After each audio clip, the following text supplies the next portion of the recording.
Hello, everybody. I am so excited. This is Kristine from Mom Vegan Love, and today I have a very special guest. I have Taneet here with me today. Welcome. Thank you so much, Christine. Thank you for having me here. I'm very happy to be here. Thank you. Oh my goodness. Can you share a little bit about yourself and this book that you're writing? Absolutely, yes. I am a single mom of two girls. They are 8 and 10. Um, so the book that I've been working on is more or less a memoir.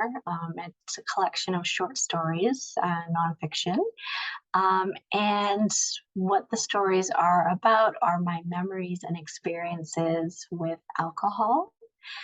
So from childhood all the way up to adulthood and now in the present day, how it has affected my life, my decisions, my relationships, um, in every aspect of life. So that's what I'm writing about.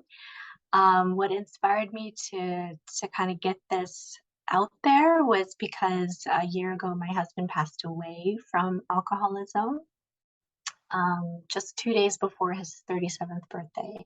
Mm. So he was extremely young, and yeah, my daughters lost their daddy.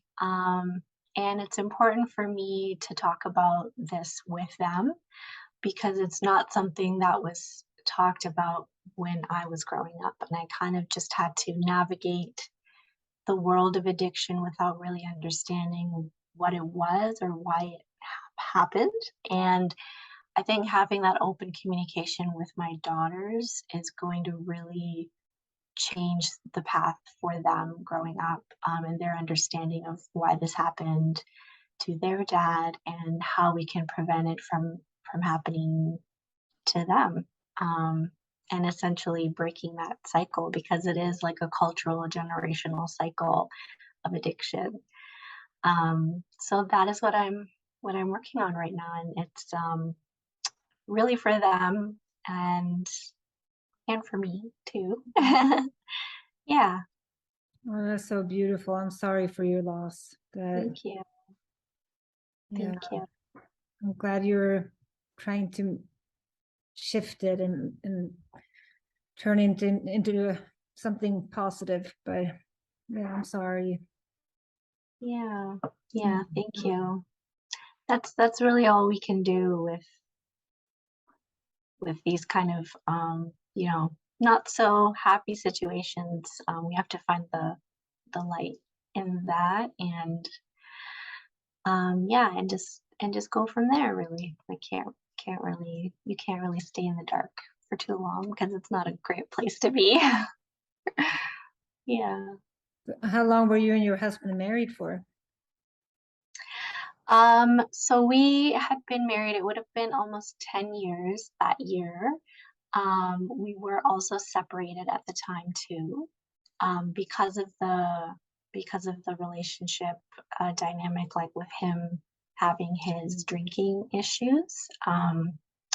It just wasn't really working for us as a family. Um, so I had separated from him years before he passed away, but we continued on as co-parents for our daughters, and yeah, maintained a pretty good relationship with each other. Um, it took a little while to get there, but we were very good friends, and just we made sure we showed our daughters how much we loved each other and how much we loved them, even though we weren't all under the same roof at the time. Um, and he did actually make a plan with me a few months before he passed away to move in with us, in his last days. And we were anticipating we still had quite some time with him. So we talked about it in the winter and anticipated him coming in the summer when the girls had finished up school, and just create as many memories as possible with him. But unfortunately, he passed in April, and we didn't anticipate that, so we didn't end up getting that extra time with him that we had planned. So Mhm. yeah. Oh, that's hard.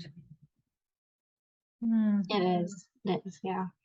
Did you know when you first met him, like when did the drinking start? Was that when was it always a problem or just kind of something that you did together?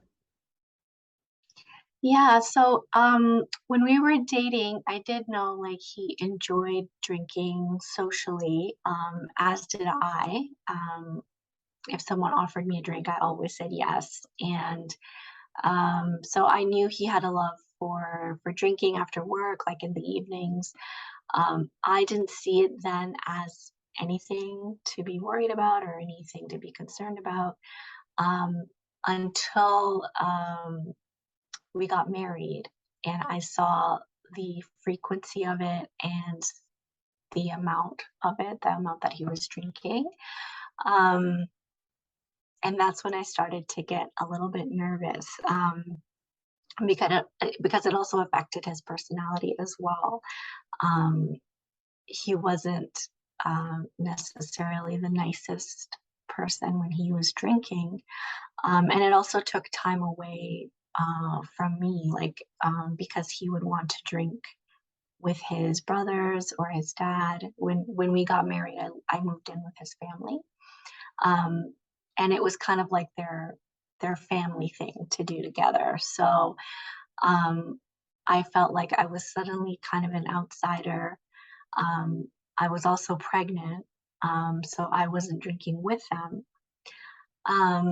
And then I just kept telling myself that, by the time the baby is born, he'll probably grow up a little and change his ways and be more responsible and not want to go out as much and not want to drink as much. But um, it didn't change and it didn't stop. And yeah, and I mean, at when we had first met, we enjoyed drinking together, like me having a glass of wine and him having rum and coke. And so, yeah, it was just something fun to do, and I never thought it would be something that would lead us to, you know, to separate and for him to become sick from it. And yeah, as our marriage continued, I started to notice a lot of issues with his health. Like there was a lot of memory problems. Like he often would repeat himself a lot. Um, and I would notice other things like when I was doing the laundry, I would find like in his like boxer shorts there would be like blood, and I wasn't sure what was causing that to happen. So when I confronted him about it, he obviously was in denial and he told me not to worry about it and that I was making a bigger deal about it than it actually was. Um, so, I tried my best to not be a nagging wife and let him do what he wanted to do. And, I often felt guilty that maybe he got pulled into this life of commitment and he didn't want to be in it. And maybe I was taking that away from him. And some nights, instead of us fighting about him drinking, when he would come home from work, I would have a drink ready for him just to make him happy. I would have his ice out and, the glass is cold and I just want him to relax and just love me and be thankful for me. Um and it would remind me of my dad because I grew up with an alcoholic father, um who like he never showed any signs of abuse or anything. Like he was never mean or anything like that, but he definitely had a drinking problem. And my mom would oftentimes like ask me, go tell your dad to stop drinking.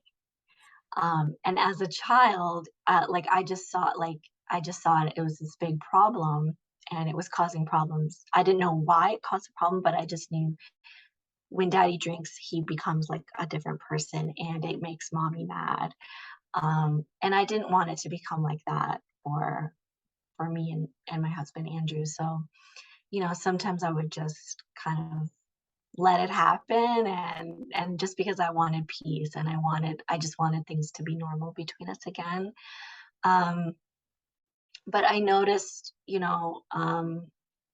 after we separated and I had moved out with my 2 daughters, I wasn't there anymore to see, like, is he drinking more? Is he drinking less? What is he doing? I didn't really know the gravity of the situation until I asked him to go on a vacation with me and my daughters. I really wanted to go somewhere, just the 4 of us as a family. We had never taken a vacation before. And while we were on the vacation, on the first day, he ended up having a seizure at the resort we were at. He just collapsed and like fell on the sidewalk. And it was like probably the most terrifying moment of my life. And for my daughters too, they had no idea what was happening to their dad.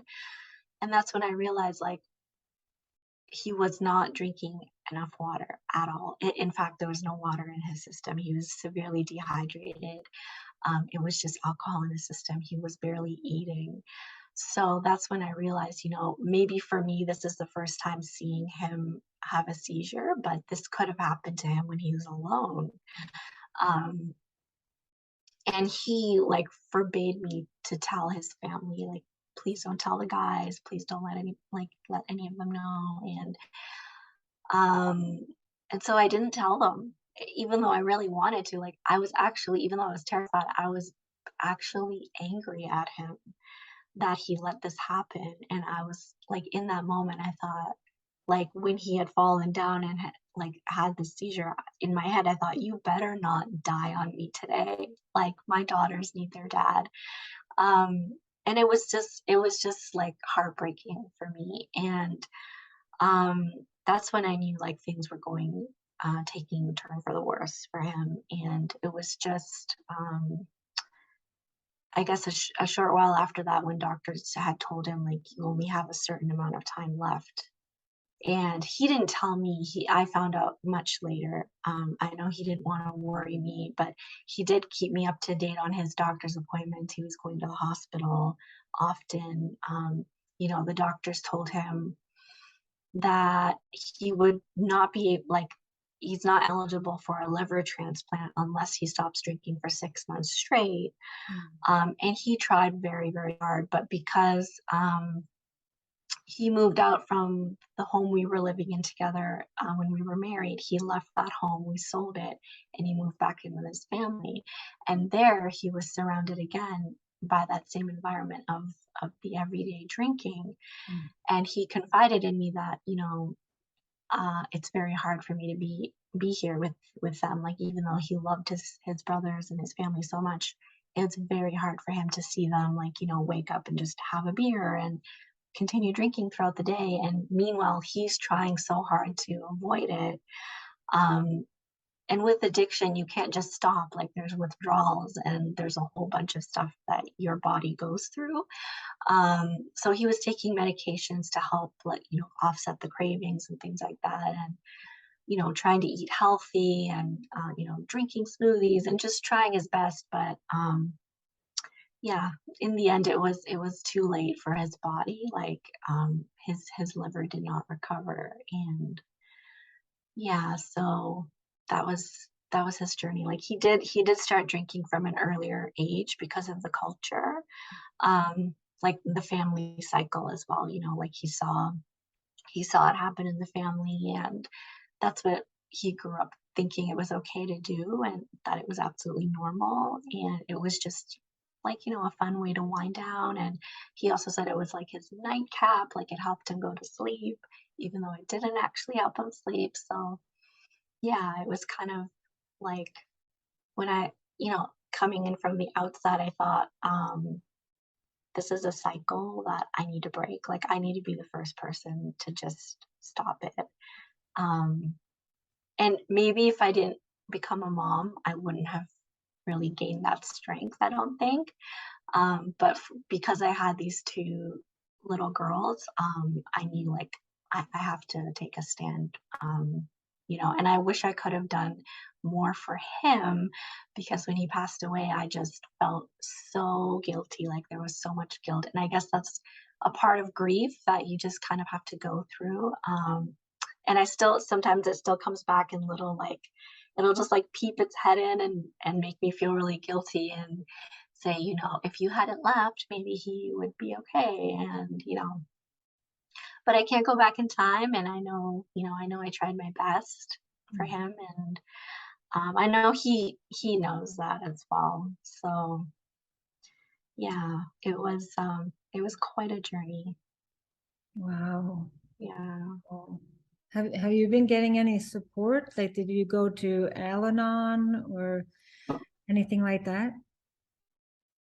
I did not actually. My mom went to Al-Anon because when my parents were married, she tried to find support for herself on how to deal with or cope with, a spouse who drinks. But I didn't. I did go through a lot of therapy during our marriage, after we separated, when I was pregnant, and I had some therapy after he passed away as well. So I always had a lot of support, professional support with that.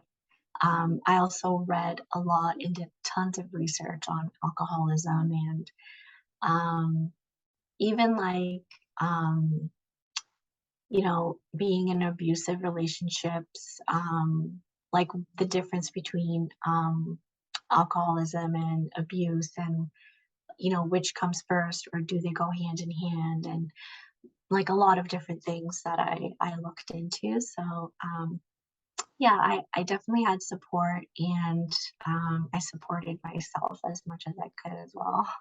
Mm. Yeah. I think it's amazing that you found the courage to leave. Was there like a point there when it was just like today's the day, like I we have to go? I actually had to plan it out and I had talked to him about it many times, like about the idea of separating, and he really never took it seriously, like as an actual action plan. Like, this is what we need to do. Um, so, there was just this point in time where we were just not seeing eye to eye anymore. It was just constant fighting, and arguing and just like a very negative environment. And so I started planning in advance. I would put a little bit of money into a savings account. And because I wasn't working, I was on maternity leave at the time with my second baby. Um, and he controlled all of our finances and everything. So it was very meticulously planned. And so I had asked my mom, who lived 4 hours away from me, to come help, and I booked like a mover to come. And so when my husband left for work that morning, as soon as he left, my mom showed up. We quickly packed, just the essential things that we needed, like a few pots and pans um, and my personal items and the girls' personal items. And I moved into a little studio apartment, so there was no bedrooms or anything, just the bare minimum of what I could afford being on maternity leave. And I timed my separation just in time for me to return back to work. So I knew that I would have some sort of income coming in being away from him. I also had to research like daycares in the area and who would accept like a childcare subsidy so that I could get some sort of assistance with the childcare fees because daycare fees are crazy. So a lot of planning had to go into it. Like I couldn't just wake up in the morning one day and say, okay, like today's the day we're leaving because I really had to think about the consequences of, you know, no longer being dependent on a husband. So it took a really long time and I did feel very like in that moment I felt very guilty and I felt extremely terrified, but I also felt like a sense of freedom that I could just do what I want to do, raise my daughters the way I want to, and they don't have to see their parents fighting anymore. And I don't have to be around any alcohol anymore. So, yeah, Wow. Wow, yeah. that's so powerful. I can't imagine. What a beautiful thing to do for your daughters. Yeah. Mm. Yeah. Yeah, it's not easy at all, and there were definitely moments after I left, when it would just hit me, um, and I would just wanna go back and, you know, just to even say that, like, I still have a husband, or my daughter still have a dad, and I mean, even though I did, you know, on paper, we were husband and wife, but I just missed having him around, and I missed our like, the good times that we had, and, um, yeah, and then I really got into, back into my independence again, and yeah, and it just became kind of the Three Musketeers from then, like, um, just building kind of our own team, and, yeah. And now the 3 of us are best friends, so and I told them they have to stay best friends with me forever, especially when they when they become teenagers. Like, I keep bringing that up. I'm like, "You're sure you're still gonna be my best friends when you're teenagers, right?" They're like, "Yeah, don't worry, mom. We'll still be your best friends." I'm like, "Okay." Yeah. Yeah, it's so interesting because I can imagine. I mean, first of all, you staying in that relationship and that marriage for so long, you must have loved them so much. So, and I'm just like me, when you leave, we tend to remember the good things. So I'm sure, and I've read the statistics for people, I want to say women, but I'm sure men are in that situation too. The partner leaving, how many Mm, times they go back? yes, Yeah. yes, yeah. Mm. Yeah, and I had seen that in my own family and in his family too, like a woman leaving her alcoholic or abusive husband, but coming back like repeatedly, um, until the point of not being able to take it anymore. Or in one case, one of the women, like her own family said, we're not going to support you. You're not going to have our emotional support anymore if you continue to go back to him. So that was really a wake up call for her when she said, okay, I really need to do this. So I really like had braced myself for that. And even, seeing my own mom, my parents were married for like 35 years. And when I compared my marriage to theirs, I thought, we weren't even married 10 years. He had passed away. We were already separated. But my mom was there for decades and decades. And that's like 35 years. That's like my whole life. So, and, I remember reading about and hearing about, and when women share these kind of situations, other women, instead of supporting them, they will say, why are you staying with him? Like, why are you still in that relationship? Why don't you just leave? Why don't you just leave? Like, it's so easy. Like, it's just so easy to do that, you know?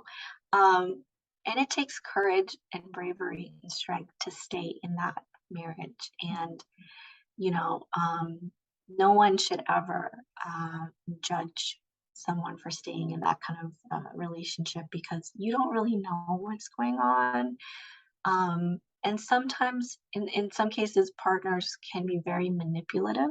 Um, and so, you know, the woman or whoever is being abused, they don't really know any better. Like, they're being manipulated into staying. Like, and sometimes they can be,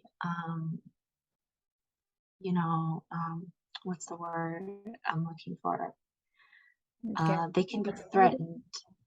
Yeah, they can even be threatened. Like, if you leave, like, I'm going to take you to court for the kids. Like, I mean, there's just an endless list of things that goes on. So it's never just about why doesn't she just leave? Like, there's a lot that goes into doing that, like making that choice. And my mom, and like, she was in her late 50s when she finally left my dad. So yeah, I was, and it. What's funny was me and her. Growing up, I was always very afraid of her, and I never had a very close relationship with her. but her and I really connected and bonded because of the time when she was leaving my dad and separating. I was separating from my husband. Mhm. Um, and we really connected and I understood her so much better. When I was younger, I was always like, my mom's always angry, like she's always in a negative mood, like she's just and my dad was always like the lenient one, and I always felt bad for him. Like my mom's always mad at my dad, like I never know why. And then I finally understood like what she was going through, like day in and day out, being a wife and a mom and doing all of the things for everybody. Um, Finally understood her. And yeah, um, it's just like you never really know what a person is going through. And yeah, it takes a lot of strength to do that. And it took me a while to even like appreciate that in myself, what I did, because I always felt so guilty, like that I did this. And people would like whether it was his on his side of the family, his cousins or whoever, or even like our mutual friends, our coworkers, we used to work together at the same company, would who always referred to me as Andrew's wife, like that was my identity, Andrew's wife. They would say, "Oh, why didn't you guys try therapy, or why didn't you guys do this?" Like, because they just love the idea of seeing us together, and I know it, like, it caused pain to people to know that, we weren't really that item anymore. Um, but yeah, it's just you just can't offer those types of advice if you're not in that person's shoes. So yeah, it would make me feel really guilty, but it would also make me feel really angry, like going to therapy is not going to fix this. And I mean, both partners would have to be willing to do it in order for it to even work out. So yeah, there were so many challenges on like so many different levels, and yeah, somehow I came out alive. Yeah. Wow. Yeah, I mean, you really can't, because I've read a lot of books and just trying to understand how a person ends up in an abusive relationship. And it's not like on your first date you get punched in the face, Yeah. you know. Yeah. It's like a gradual thing, and then in the beginning they're probably very forgiving, we're not apologetic, and I didn't mean it, it will never ever happen again. And it's like over time, and like you said, all of a sudden years go by and here you are dependent, he's in charge of the finances, and you're basically trapped, but you didn't start Yeah. that. And it wasn't like, it's just yeah, Yeah. Yeah. I understand, and I'm sorry you had to go through that. And wow, the courage for leaving, right? Thank you.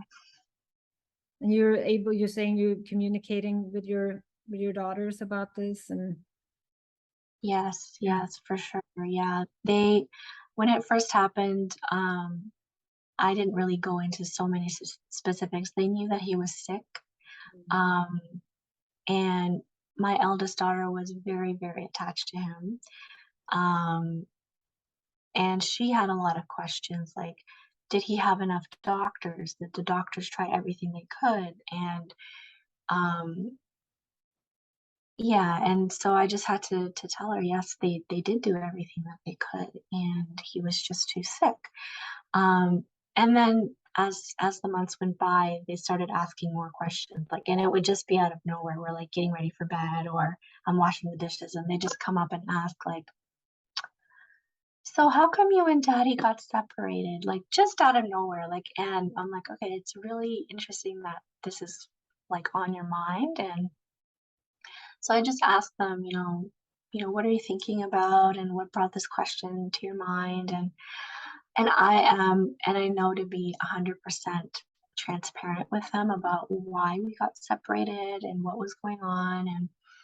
Um and they understand, like, to the best of their abilities, because I'm not, speaking to them the way I would talk to an adult, but I'm talking to them from one human to another human, and not using baby words or anything like that. Like, appreciating them and giving them credit for being smart, individuals. And because I know, like, when we sugarcoat things, it doesn't really do much for the other person. Like, and something I recently learned was, holding someone small.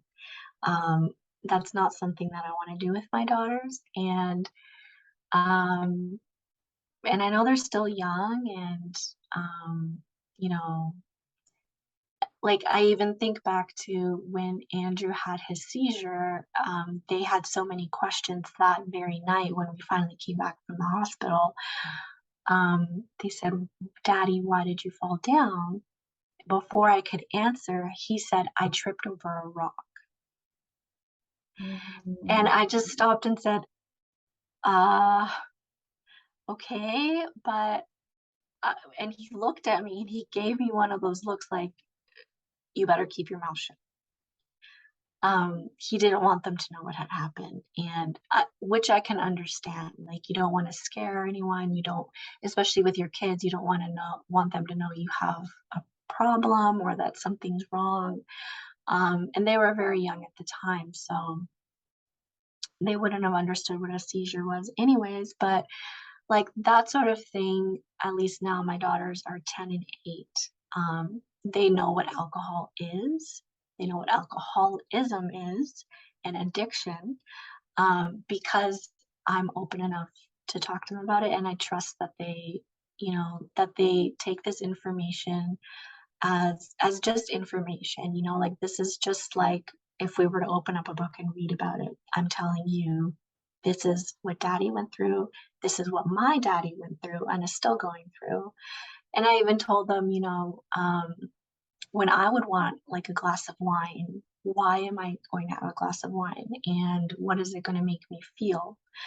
Um, I don't anymore drink. I decided in January that, like, and I guess this is something I get to still kind of work through as I move through this chapter of my life. But I decided to not drink anymore because it was just so triggering to me, that and made me feel so guilty that, like, if I'm drinking and building this dependence, even if it's not every day, like if I just think it's okay to go drink with my family or friends, and why am I even doing this? And just like raising all these questions about it.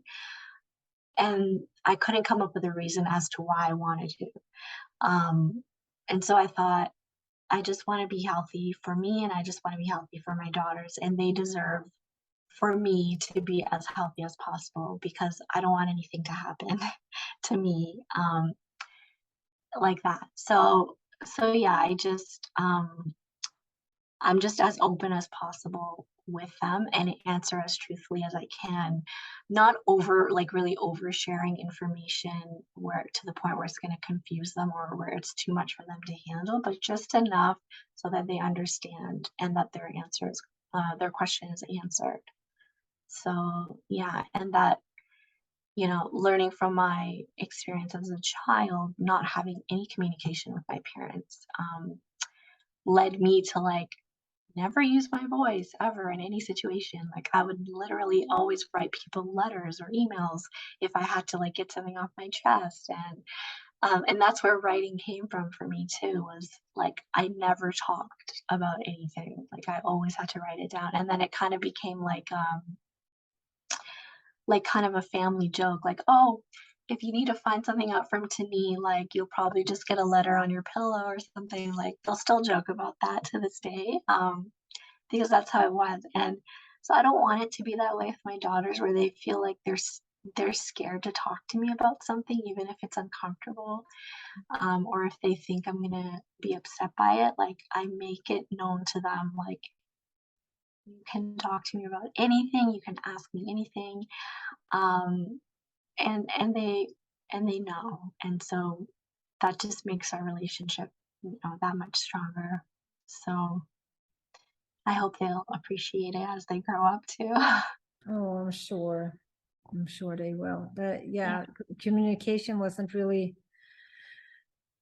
that big for me growing up either. And I think it's so important to be able to talk about our feelings, and that feelings are safe. Feelings are about being human and not like stuffing it in.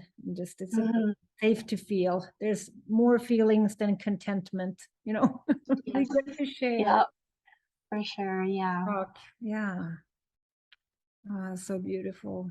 You seem like your heart is just so, I can just, you're such a bright kind spirit. Thank you. Ah, your kids are so lucky to have you. Thank you. I feel lucky to have them. Hmm. Yeah. What would you tell somebody that are in the situation you were? What kind of advice would you give to somebody that feels like they're stuck in a similar situation? Yeah. I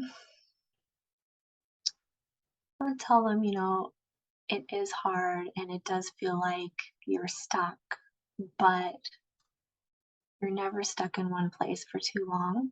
And it's very important to reach out for support in that kind of situation. So however you can, um, get like build a support system for yourself, whether it's through friends or family. Um, and there are communities online too that you can find where like mom groups and things like that. At least that's what I found back then. And um, the book that really, really helped me um, gain the courage to leave was a book by Lundy Bancroft called Why Does He Do That? And as I was reading through it, I thought it was a biography written about my husband. That's how, like, it was just spot on. And that was just, talking in general about situations of, different like marital issues or relationship issues and why those things happen and what you can do to get out of them. So it was very helpful for me. It's something that I've mentioned in the book that I'm writing. And I got that book recommendation from an aunt in my family who was leaving her abusive husband who also had an alcohol problem.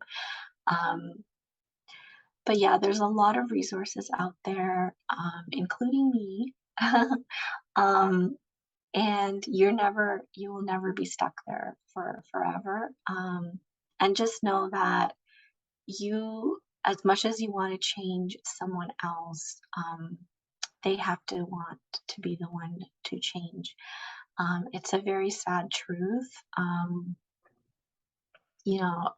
I've lived it myself, with my husband, with my dad.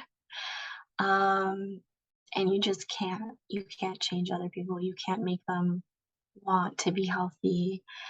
Um, but you can change yourself and your outlook and know that there are lots of different options for you and for your family. So um, just don't give up on yourself and keep your hope because it's very powerful. Oh, that's beautiful. That's beautiful. How can people get a hold of you if they need support?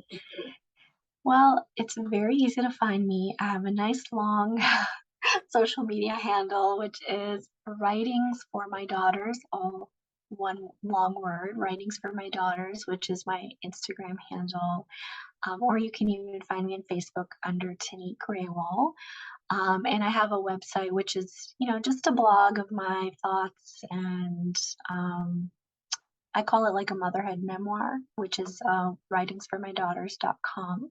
Mm. So you can find me on any of those platforms, and I'm always open to chatting with people. Like I love meeting other women who are in similar situations, or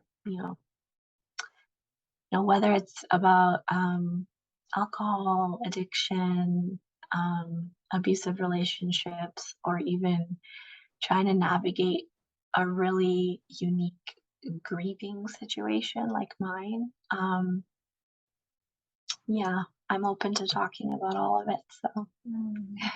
Oh, thank you. Thank you. Yeah, I'll be sharing all that information about you too in the comments so people can okay, find awesome. you. Yeah. Awesome. Thank you. Oh, well, thank you so much for your time today. You are absolutely amazing, and I'm so grateful for you and for sharing this. And I know you will help so many people by being you and being so open. Thank you. Thank you. I really appreciate it, and I love being here. Oh, thank you.